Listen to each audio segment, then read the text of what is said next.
Nėra vieno atsakymo taikyti NPD ar netaikyti. Taikysi NPD, visus metus gausi didesnį darbo užmokestį, bet dėl to, kad alga skirtinga, priedai dar kažkokie, tai nežinau, kodėl skiriasi. Tas neapmokestinamasis pajamų dydis, jisai kintantis ir visus metus jis tau bus pritaikytas skirtingas. Kiekvieną mėnesį jį pritaikys skirtingą. Deklaruojant pajamas, tikėtina, gali tekti primokėti. Gali tekti, nes neaišku, kiek stipriai skiriasi tavo darbo užmokestis.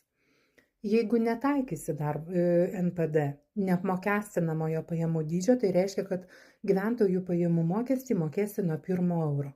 Kas nutiks? Visus metus gausi mažesnį darbo užmokestį.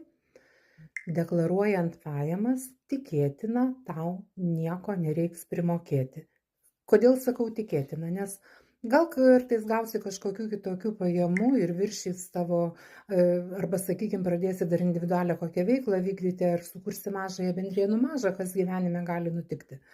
Tai gali tekti susimokėti gyventojų pajamų mokestį, bet visumoje, jeigu tik tai darbo užmokestis netaikomas visiškai neapmokestinamasis pajamų dydis, tai ir primokėti pagal viską nereikia.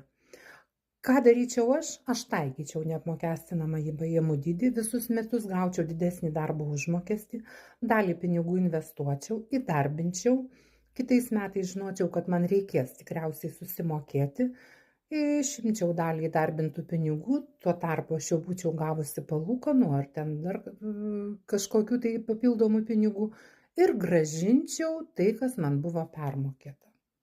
Rinktis tau.